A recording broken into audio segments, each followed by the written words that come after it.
We're on a mission from God.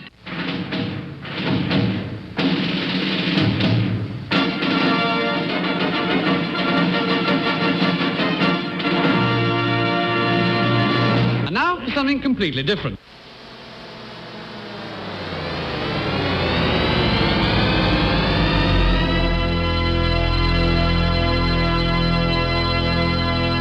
Let's get ready to rumble! Yeah, baby, yeah! This is Sports Talk on KFUO Radio. This is Pastor John Lekumsky here, and I have next to me Pastor Matt Youngblood Clark. and we're here with a special Super Bowl episode for you. What do you think? Who you betting on, Matt? You going for the Patriots? You're going for the Falcons? What do you think? I'm rooting for the underdogs. I'm rooting for the Falcons. All I'm hoping right. that they'll win their first Super Bowl victory. Well, we're glad all the listeners are with us today because I'm sure the focus of everyone is this great big 50th Super Bowl, Matt. Do you know what 50 years ago who was playing in the Super Bowl? Who? I bet you do remember. The Green Bay Pastor Packers John. and the Kansas City Chiefs. Oh, of course, your Chiefs. And they lost. In fact, let me look here. I think I even got the score somewhere. What was it? Yeah, 35-10. We lost horribly. No. But 2 years later, we did win. We actually do have one Super Bowl win, the Kansas City Chiefs. It was the third Super Bowl. That's not bad. Yeah. It's been a while, though. I think they're due for Yeah, one. they're long, They're long overdue. The long-suffering Chief fans. Yeah, we're kind of like Cub fans. We have a lot in common. Well, see, the Cubs won. Maybe. There's still hope. Maybe There next is hope. year there is. And especially here in St. Louis, they're kind of the lone Missouri team now. So That's right. Yeah, the by Rams default, picked I up think and the left Chiefs and- picked up a lot of fans from St. Louis. Yep. So, and by the way, no, this isn't sports talk. This is Wrestling with the basics. And I am a pastor at St. Paul's Lutheran Church in New Athens, Illinois, and Trinity and Darmstadt, Illinois, and And I serve at Ascension Lutheran Church in beautiful South St. Louis. always beautiful. Always beautiful. Whether it's Super Bowl weekend or any weekend. Come on over. So are we doing anything special for Super Bowl there at Ascension today? We have Super Bowl subs from the youth group, so Really? pick up your Cool. sub sandwich, enjoy it, support the youth. It's subs for a cause, but it always kind of Subs tickles for me a because cause. it's you can't call them Super Bowl subs apparently because the name's copyrighted or whatever. Really? Super Bowl is You copyrighted? can't use the word Super Bowl apparently and publish stuff so it's game day subs or Is subs that for right? a cause. Otherwise, Yeah, the from what I NFL would be understand. down on your neck. Is that right? That's what I understand. So we don't want them to shut Okay. down our youth group. So we got to play by the rules. Isn't it an interesting world we live in? Yeah. You couldn't just get a big bowl and put some soup in it and say, "Hey, it's a Super Bowl." Wow, well, whatever. We're not selling soup though, Pastor. We're selling sandwiches. So do they make their own sandwiches, or do they buy them and just sell them? Yeah, your own sandwiches. They're made by making their own? little. Yes, yeah. Well, that's yeah. really super cool. They're sandwich making Super hands. cool. Super cool. Super fun. Yeah. Super good price. Super good cause. Is that right? So can just anybody come by your church and pick these up, or is Well, it? sure. Yeah, of course. I think we need a pre-order, actually. Oh, is that but- right? Is that so, right? yeah, if you might not want to stop by tomorrow Kinda morning, late. although you're welcome to and see what's left. But There's not an anyway. 800 number that people could call this morning and get their orders in. Not that sophisticated yet. No, not yet. No. Okay. But that is an idea. Yeah, maybe so. 'Cause you're like a missing Jimmy out on- John, we could deliver even. We'll see. So now you got plans for next year. Well, we're helping you get your youth group going It's there. going to be a super time next year. Are they raising money for any particular purpose, Matt? Or they got something coming up? Or Well, all sorts of different things. Our youth try to attend the Missouri district. Of okay. The Lutheran Church Yeah, Missouri Synod, yeah. their gatherings, and of course the big national youth gathering they attended, and just various other things throughout the year too. So, we're blessed with a great youth ministry and wonderful lay leaders that help with that, and just so thankful as a pastor to see that, not just fundraising stuff, but more importantly that growth in the faith stuff taking place. Yeah. That's the It exciting is thing. super. laying a foundation for all of these kids and their involvement in the church for years to come. So, Yeah, most definitely. all right. Well, what I'd like to do today, again, we're doing this one-year lectionary, and so I'm getting these stories. I mean, not that we probably haven't talked about these stories before, but it's the first time we're having them in the particular sequence that we have them. And so, what are you guys on the three? You're doing Matthew, aren't you? Are you doing Matthew? Yeah, what did we talk? year We're is talking it? about. We're in year A. Here's Okay, Series so that'd A. be Matthew. Yeah, and we're talking about, it's Epiphany, so we're kind of just looking at who Jesus is. And so there's these different aspects of his ministry and how he manifests himself as the Son of God. And we just heard about, a couple weekends ago, about how he was healing and going about healing and restoring. Did you have this chapter about healing the leper? No, not the specific one. Okay. We had where it's just kind of a whole list of people he heals. Okay. Paralytics and epileptics and demon-possessed and those in pain. And just, it doesn't matter. Jesus heals them.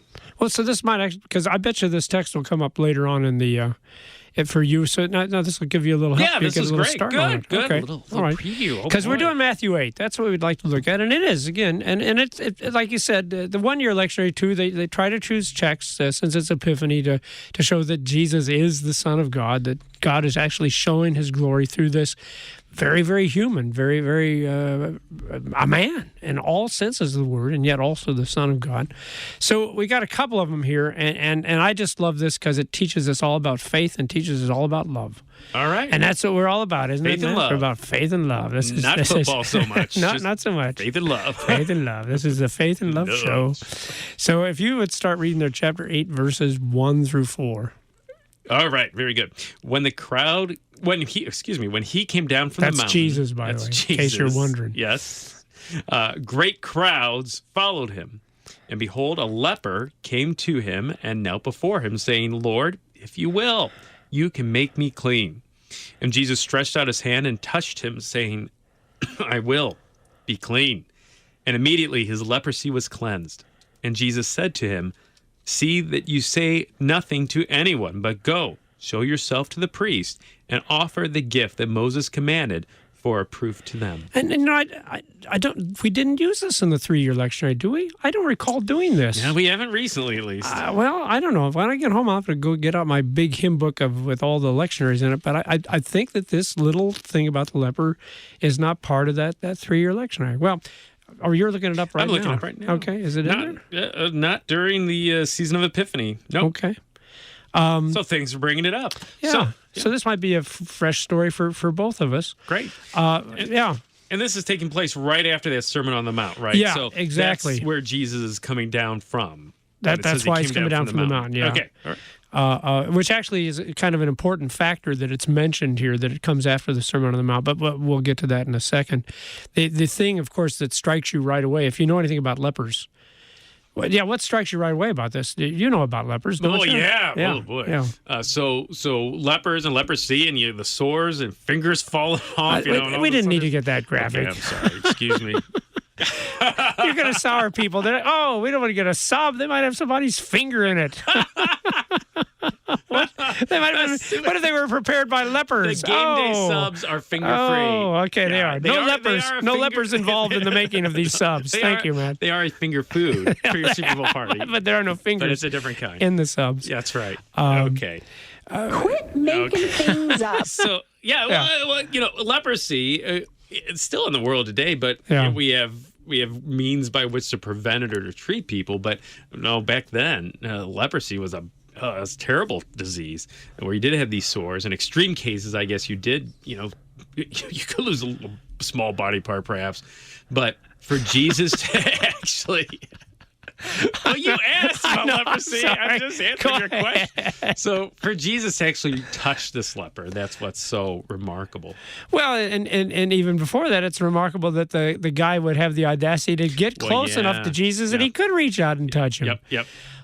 Because they had to yell out, unclean and stay away. And we hear about the story of the 10 lepers. That's what I was thinking. Yeah, go ahead. Excuse me. they're from a distance, yelling at Jesus. Made very clear, Lord have mercy. Yes. So that's the striking thing in this text. And again, a lot of people think that Matthew wrote to Jewish people, so they would have been familiar with all these Old Testament laws about leprosy. And so, that would have caught you. What? He came so close that Jesus could just reach out and touch him? A little less the fact that he would touch him. But by the way, if there's anything good out of this, Matt, we'll give credit to Martin Luther, because one of the fun things about doing the one-year lectionary is Luther wrote this thing called the Church Postil. I have no idea what postil means. I don't think it has anything to do with pistols or anything. It's not like he pulled out a gun on people. But anyway, you got his sermons, and he's just fun to read because this is faith, he says. This is faith. Faith doesn't care what the law says. Faith doesn't care what society says. Faith says, I need Jesus. So I'm going to come to Jesus. Whether I should come to Jesus or not, whether I'm worthy to come to Jesus or not, doesn't matter to me. In fact, the more I realize how unworthy I am to come to Jesus, the more I want to come to him because he's the only guy, that could heal my leprosy or in our case, cure our spiritual uncleanliness. Excuse me. I knew what you meant. Yeah, well, I would hear about it from my wife if I didn't correct it. Uncleanliness, John? That's not how Lynn talks, by the way. Gee, I'm getting myself deeper and deeper, aren't I? By the way, when you're telling these little stories, here's a good idea. Have a point. It makes it so much more interesting for the listener. Thank you. I deserve that. So here's the thing. Now, you and I were doing different. We had unity. This is kind of interesting because you had the whole subject of unity. Yeah, last Saturday, that's what we talked about. And yet here we have a disunity because I'm using one set of lessons, you're using another set of lessons. But there's one thing I bet that we probably both do in our worship. How do you usually begin your church service? Now, I'm going on dangerous grounds because we don't have to begin this way. But I think a lot of Lutherans begin their church services by doing what, man? Well, the beginning of the service, we have the invocation. That's the first thing I say. That's right. And that's pretty much, that's a sign of unity. There we are. Sure. The same words that were spoken at our baptism. Which you emphasized is where the unity got started in the first place. That's how we begin worship, is remembering our baptism in that same triune name. And then what do you usually do? Well, then we do the confession and absolution. So we confess our sins. We receive forgiveness because of Jesus Christ. And so that's what I was thinking of. We do that to different languages. Again, not always the same words, but the same concept. Poor, miserable sinners. And it occurred to me, I don't think we really appreciate that. And I suppose some would say, well, that's because you say it every week. But I'm thinking, if you said it once a quarter, I don't know that we'd really appreciate it. Because the fact of the matter is, when we say we're poor, miserable sinners, we're actually confessing we shouldn't be there. That the church, by the way, dear people, is where God dwells. In the Old Testament, he would fill the church with smoke so that people had to leave as a sign to showing, I'm holy, you're sinful. Like he said to Moses, you really shouldn't come into my presence. At best, you can see my backside maybe, but no, how could the sinful dwell with the holy? And yet again, that's this whole thing of faith that Luther talked about. We're still there. Why? Because, Jesus is there, and we're sinners, and we need to be cleansed. And so tell me how sinful I am. Let the law, let the world condemn me for my sinfulness, and all the more reason I'm going to be there so that Jesus can speak his word and bring me grace and forgiveness. So anyway, that was Luther's insight. I love that. Yeah, beautiful. So faith is actually exactly the opposite. You would think, you'd say, oh, I'm not holy, I can't come into the presence of God. Faith actually says, yep, you're right, you're not holy, you don't deserve to be in God's presence, so let's go. That's exactly why you go, because you need Jesus. Yeah, let's get as close as we can so that he can reach us and touch us and forgive us. Now, here's where Luther saw the love thing. Read the verse 4 there. Read the verse 4. Verse 4. And Jesus said to him, see that you say nothing to anyone, but go, show yourself to the priest, and offer the gift that Moses commanded for proof to them. So you got this business, say nothing to anyone. And Matt, of course, he does that all the time. Yeah, Jesus keeps doing that. So what you've obviously had to wrestle with this before. right? The so-called messianic mystery. What kind of explanations have you offered for why Jesus said, "Don't tell anyone"? Well, it is interesting. He does all these miraculous things. Don't tell anyone, and then sometimes people do tell him. Well, I sometimes there's a suggestion that maybe it's reverse psychology that Jesus really does want him to tell people, and so he says, "Don't do it," and of course they He's go such do it. a tricky guy. I know, isn't he? and people seem to do that because there's certain instances where he says, "Don't do it," and they do exactly that. They tell everyone, and they disobey. Yep. I like to focus on the fact that it just doesn't seem to be the right time to go and tell everyone this specific part of Jesus coming in his ministry. Now, there'll come a time when Jesus doesn't say keep quiet. No, here in the same Gospel of Matthew, it ends with go, make disciples of all nations. Go tell, share, baptize, teach. So there comes a time following the death, his resurrection, where no, go and tell. But at this point, with this particular individual, no, Jesus, this is not the right time to go and to tell this. So that concern that maybe if the word gets around, then people are going to go crazy and they're going to try to make him into a king, and which of course is what ends up happening and stuff. Now let me share with you Luther's insight on this, and I share with you because I'd never thought of it before. Okay, all right. What is Luther at? Yeah, usually, and I think most commentators I read run the way that you've talked, either about reverse psychology or about, well, we need to keep it kind of hidden at this point. Mm-hmm. Later, you'll stand on the rooftops, Jesus says, and proclaim it. But I love Luther's explanation. He says that because that's how love is. Because love isn't concerned about honor. Love isn't concerned about praise. It's not looking to get some reward. Oh, look what a good thing I did for you. Mm-hmm. Go tell people so everyone knows what a great guy I am. And I thought, what a simple explanation for the so-called messianic mystery. Yeah. Maybe that's all it is. It's just an illustration of Jesus' love. I healed you because you were a leper, and I have the ability to heal you. I don't need anything more than that, just love. And I thought, well, cool. That's actually, it's not how we love, because trust me, when I do something nice for you, by the way, I hope you like the present I got you for Christmas. I do. And I will let everyone know how much I like it. Yeah, and thank you for giving. It's a wonderful gift. Thank you so much. And thank you for giving me a gift in return. That was really nice of you as well, and you better keep doing that if you expect to get anything from me next year. Yeah. That's how it works. Yeah, but see, there you go. And so I thought, well, that's kind of a neat insight, too, that no, it's just we see somebody in need, we can help them, we help them. And that's all. We're just loving. We don't care whether we get any reward or praise from it. I think that's a cool insight, too, that Jesus just loves this guy. Yeah. He just wanted to heal him. He wanted to, his reign to break into this man's life, to reverse the effects of sin and that cause leprosy, right? This fallen world, and just heal him. To make him whole again, to restore him. I love that. And maybe could it be multiple reasons? Yeah. Could it be that, Luther is right. It's because Jesus loves this individual. But maybe also it's just not the right time to spread the word. Maybe it's both. And, that's the nice thing, too. It's not like, again, talking about unity.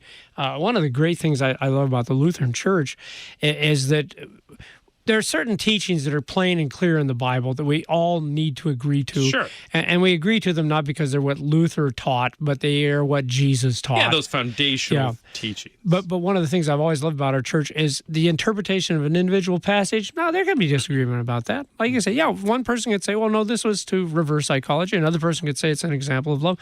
That doesn't necessarily break our unity. There's no necessarily contradiction. Like you said, it could very well be both of those things. Although, of course, I know that I'm right and you're wrong. But still. You have Martin Luther on your side, I guess. No. Again, that's the point, as you emphasize. It's not about. See, now we're back. Yeah, I'm Chloe's follower. I'm Luther's follower. From last week. Yeah. We just want the unity that God has given us.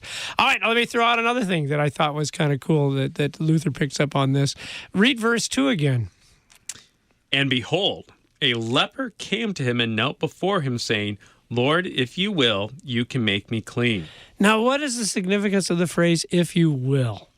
Well, if you will. Sure. Well, I think, like we pray in the Lord's Prayer, thy will be done, if you will. If this is your will, if this is in your plan of why you're here, Lord, you can make me clean. I think, again, as you pointed out, faith, this acknowledgement that Jesus can make him clean. Yes.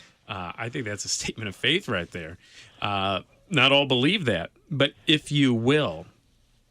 you can make me clean. You know what, Matt? See, now I hadn't thought of that as I was preaching on that, and neither did Luther. So you're one up on Luther. How about that?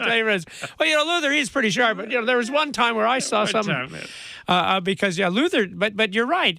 You can make me clean. So there's no doubt here. He knows exactly what Jesus can do. There is your faith. Absolutely. It's what, again, caused him to come, even though he was unclean, to the Lord Jesus, even though the law and society would have said, no, don't get any close to him. But see, you're right. See, the other dimension of faith is precisely because we do believe that Christ can do all things. We have no doubt about that. But precisely because we realize that we are unworthy, we are sinners, we always do couch our requests, as you said in the Lord's Prayer, not my will, but thy will be done. Well, actually, thy will be done on earth as it is in heaven. Because the fact of the matter is what we're asking for might not actually be good for us. It may seem like it's good for us, but, well, the Lord would know better. He would know better. The example that came to my mind, of course, is Paul's classic case about the thorn in the flesh. Oh, yeah. Yeah. For sure. So, we don't know what it was. I don't think he was a leper, but there was something that obviously bothered him physically. He prayed about it. Take this away from me. Take this thorn away. And finally, Jesus said, I'm not going to do it. Yeah. My grace is sufficient for you. You're stuck with that thorn. And, it's Paul. He kind of meditates on that and says, I think of all the good things God has given me, all the blessings, all the visions he's given me, all the knowledge I have. I probably do need that to keep me humble. Otherwise, I would begin to think, just as you illustrated last week, right? I'm better than other people. I've got the right thing. They're somehow lesser than I am. And we forget that was a temptation for the Apostle Paul, of course, to think that well, sure, you should be following the Paul. That you should be the party of Paul. And Paul, being humbled by this. So I thought that was a good insight, too. Yeah, and thinking of that in terms of love, Jesus doesn't love the leper any more than he loves Paul. Yeah. And yet he heals the leper, doesn't heal Paul. That doesn't mean he doesn't love Paul, though. He did what was best for Paul, like you pointed out, to maybe keep him humble with all these great gifts from the Lord. And I think that's so important to remember, too, that just because maybe that healing doesn't come or what we expected to happen or what we think would be the loving thing for God to do, just because that doesn't happen doesn't mean that God loves us any less. In fact, he knows what's best for us. And so we just hold on to that promise that his grace is sufficient for us, that his power is made perfect in weakness. And I really like that thought. Sometimes Jesus heals, sometimes Jesus doesn't heal. But the constant is Jesus does everything out of love and concern for the person he's dealing with. Yeah. So there may be people out right now that are doing like Paul. They're saying take, and by the way, that's a good thing to do. Oh, yeah, that's not a bad prayer. No, you just, the desires of your heart, you express them to the Lord. That's an illustration of faith, too. The fact that you would even come to him and ask these things. But the understanding, how did you say it, Lord, if you will? Because maybe you won't. Maybe that isn't the good thing. But it doesn't change my faith. It doesn't change my belief that you can do it if it would be good for me. And it doesn't change my faith that you love and care for me, that I am your precious child. So, I really like that thought. The Lord heals, the Lord doesn't heal, but the Lord always loves and the Lord always cares for his people. Well, anyway, those are the things. And if, with your permission, when we get next week, can I share with you the next story then? Because we have another healing. Let's continue, Matthew chapter 8. And in fact, a fellow that maybe is even more shocking if you're a Jew than a leper. That Jesus would heal this. Well, it seems surprising that Jesus would tolerate this leper coming close to him. But we have a guy next week, and I'm thinking, if you're a Jew, why would Jesus even listen to this guy? Why would he give him any time? And more than that, you ready for the really exciting thing for next week? Let us have it. Do we have a drum roll? Where's our fanfare? Give us a fanfare. Yeah, we need a fanfare. Here we go. All right.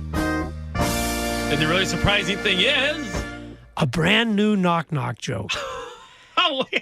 Well, seriously, how often have you heard a new knock-knock joke? I've heard joke. them all. Okay. Knock-knock. Who's there? Oh, I don't have time to do it. But I'll do an old knock-knock joke and also the new knock-knock joke. Reason to tune in again next week. Yeah. Saturday morning, 9:05 here on KFUO Radio for Wrestling with the Basics.